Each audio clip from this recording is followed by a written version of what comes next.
Bienvenidos a la capacitación de OWASP de los 10 riesgos más críticos en aplicaciones web de los últimos años. El objetivo de esta capacitación es conocer cuáles son los riesgos más comunes, poder detectar posibles puntos de ataque y entender cómo resolver estos problemas de seguridad. Vamos a comenzar sobre qué es OWASP, antes que nada. OWASP es una comunidad abierta dedicada a permitir que las organizaciones desarrollen, adquieran y mantengan aplicaciones y APIs en las que se pueda confiar. El OWASP Top 10 es una lista de vulnerabilidades más comunes de los últimos tiempos. Su objetivo es dar conciencia sobre riesgos de seguridad en aplicaciones web. Representa un amplio consenso sobre los riesgos de seguridad más críticos para aplicaciones web. Vamos a ver el listado. Estos son del 2017, que son los más nuevos. Cada 3 o 4 años cambian. El primero que nada es la inyección, después la pérdida de autenticación, la exposición de datos sensibles, las entidades externas XML, la pérdida de control de acceso, la configuración de seguridad incorrecta, la secuencia de comandos en sitios cruzados, la deserialización insegura, los componentes con vulnerabilidades conocidas y los registros y monitoreos insuficientes. Vamos a comenzar por inyección.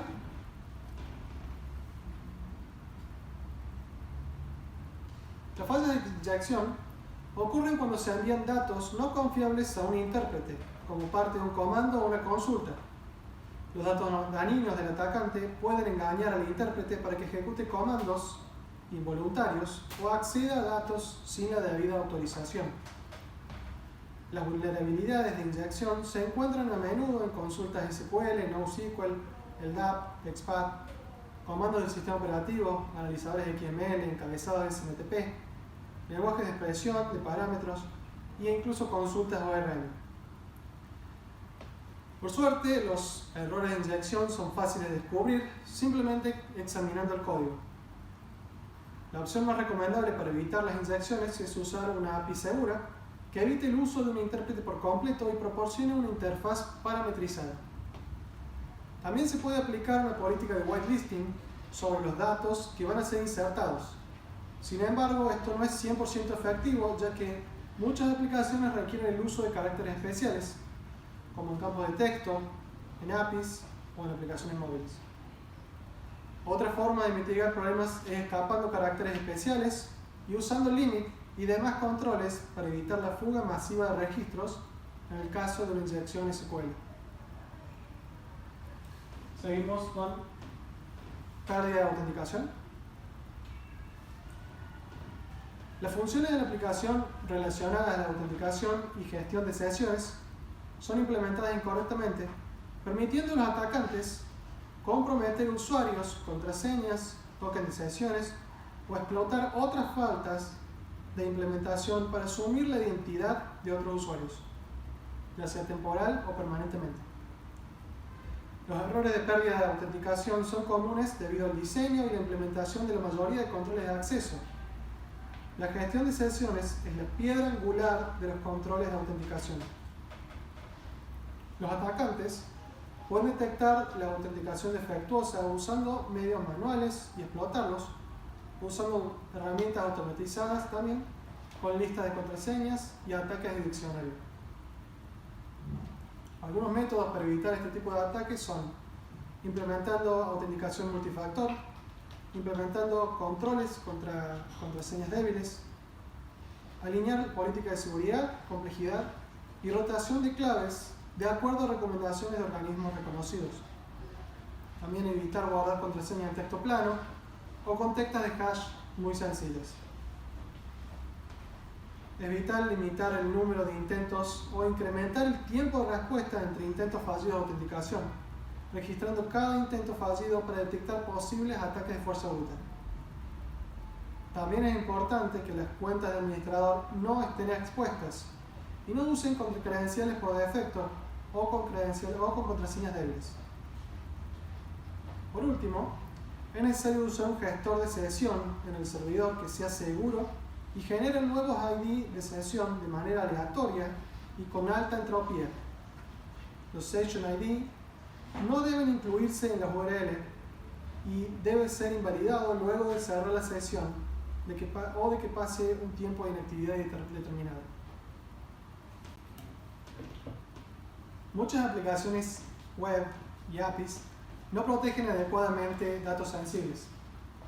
Los atacantes pueden robar o modificar estos datos que están protegidos inadecuadamente para llevar a cabo fraudes con tarjeta de crédito, robos de identidad u otros delitos. Podemos mitigar la exposición de datos sensibles clasificando los datos procesados, identificando qué información es sensible, aplicando controles adecuados para cada clasificación y adecuando el manejo de datos sensibles de acuerdo a especificaciones internacionales como el PCI DSS. También deshabilitando el almacenamiento de caché de datos sensibles, cifrando todos los datos sensibles, nunca usando algoritmos propios de cifrado, es decir, usar algoritmos fuertes que son reconocidos por toda la comunidad, y almacenar contraseñas usando hash poderosas como el ARM2, Script, Bcrypt, PBK, DF2 y con un factor de retraso además de salto. El número 4 es entidades externas XML o XXE. Muchos procesadores XML antiguos o mal configurados evalúan referencias a entidades externas en documentos XML. Las entidades externas pueden usarse para revelar archivos internos mediante la URI o archivos internos en servidores no actualizados, escanear puertos de LAN, ejecutar código de forma remota y realizar ataques de denegación de servicio o DOS. De ser posible, hay que usar formatos menos complejos como JSON y no serializar datos confidenciales. Siempre se debe tener en cuenta los procesadores y bibliotecas XML estén actualizadas. Y en el caso particular de SOAP, tener en cuenta que las versiones previas a la 1.2 son susceptibles a estos ataques. Es necesario deshabilitar las entidades externas de XML y procesamiento DTD a través de la configuración del procesador de XML y verificar los archivos de XML a cargar a través de validación XSD o equivalente. Al revisar el código es imprescindible identificar archivos XML con secciones potencialmente peligrosas. Si estos controles no son posibles, hay que considerar usar gateways de seguridad o firewall de aplicaciones web para detectar, monitorear y bloquear ataques XXE. Número 5. La pérdida de control de acceso. Las restricciones sobre las que los usuarios autenticados pueden hacer no se aplican correctamente. Esto hace que los atacantes puedan explotar defectos para acceder de forma no autorizada, por supuesto, a funcionalidades, datos, cuentas de otros usuarios, ver archivos sensibles, modificar datos, cambiar derechos de acceso y permisos y mucho más. Las vulnerabilidades más comunes del control de acceso son pasar por alto las comprobaciones de control de acceso, permitir que la clave primaria se cambie a la de otro usuario, pudiendo ver o editar la cuenta de otra persona, elevación de privilegios, actuando como un usuario sin iniciar sesión o como un administrador habiendo iniciado sesión como usuario estándar. La configuración incorrecta de CORS que permite acceso no autorizado a una API, acceder a una API sin control de acceso y poder acceder a páginas de acceso restringido a través de manipulación de parámetros en la URL. Podemos prevenir estos intentos de pérdida de control de acceso deshabilitando la consola de administración de un servidor web para subnets públicas, incluir a las pruebas unitarias e integrales la verificación del control de acceso, y con excepción de recursos públicos, la política de privilegios debería denegar todo acceso por defecto. También hay que implementar mecanismos de control de acceso a toda la aplicación. Verificar que los usuarios tengan propiedad sobre los registros que intentan crear, leer, actualizar o eliminar. Limitar la tasa de acceso a una API para minimizar el daño que herramientas de ataque automatizadas pueden hacer. Por último, evitar invalidar tokens JWT luego de que se finalizó una sesión. Número 6. Configuración de seguridad incorrecta. La configuración de seguridad incorrecta es un problema muy común y se debe en parte a establecer la configuración de forma manual, ad hoc o por omisión, o directamente falta de configuración. Son ejemplos los S3 buckets abiertos, cabeceras de HTTP mal configuradas, mensajes de error con contenido sensible, falta de parches y actualizaciones, frameworks, dependencias y componentes desactualizados y más. La configuración de seguridad debe ser validada y verificada en todos los niveles, desde aplicaciones, pasando por red, web server, app server, base de datos y más. Es ideal que la plataforma sea minimalista, es decir, que todas las funcionalidades y componentes sean necesarios para la funcionalidad de la aplicación y no haya ninguno que no sea necesario. Las cuentas predeterminadas y sus contraseñas deben ser reemplazadas por unas más seguras.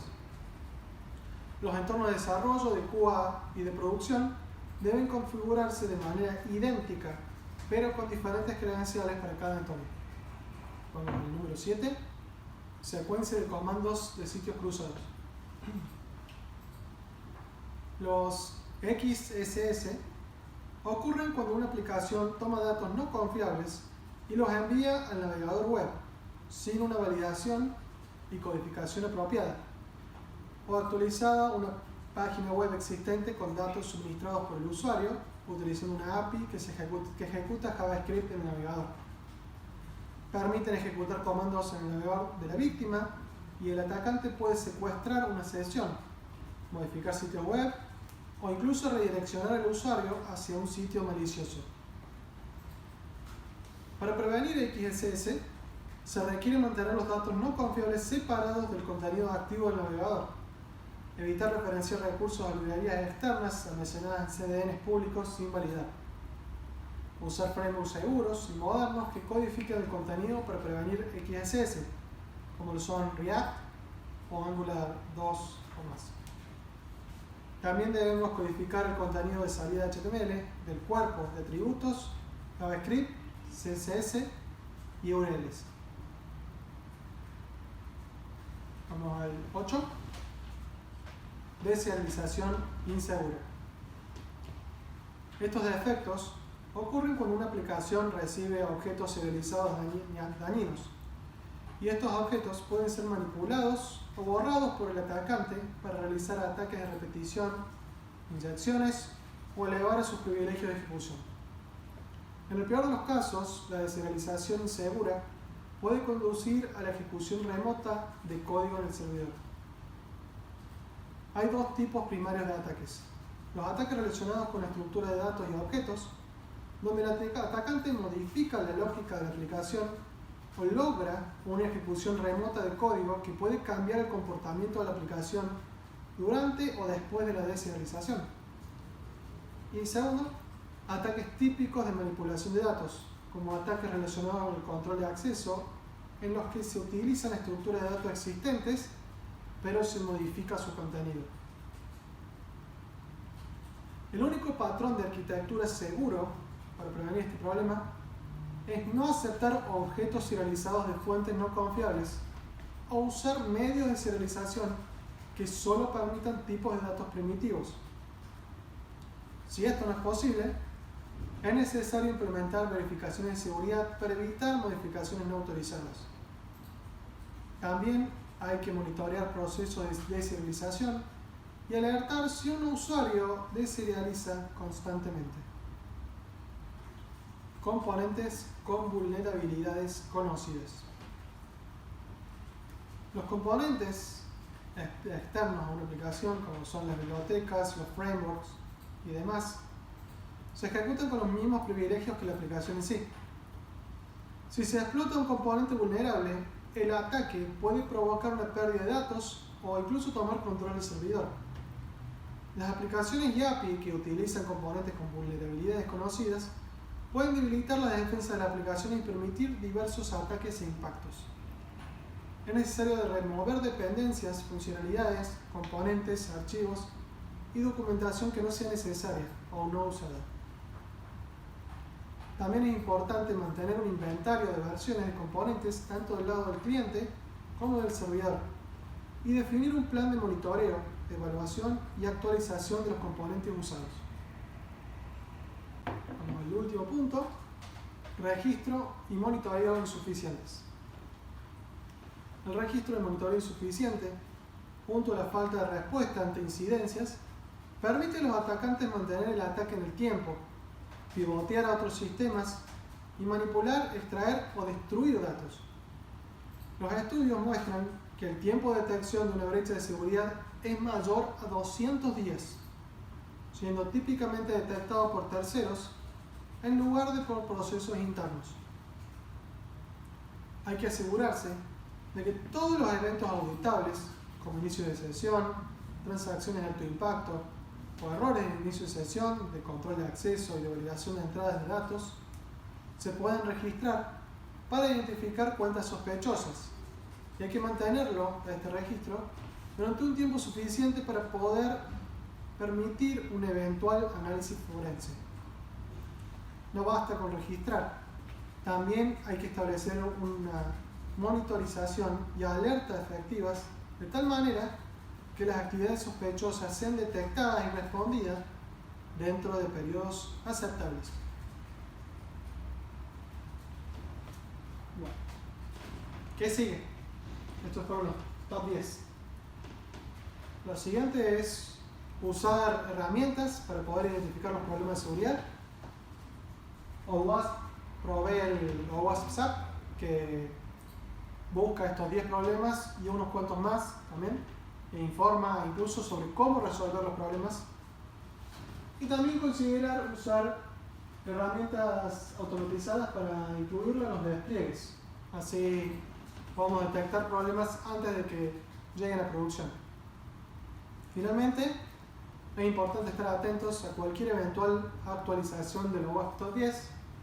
Si alguna nueva vulnerabilidad se suma al top 10.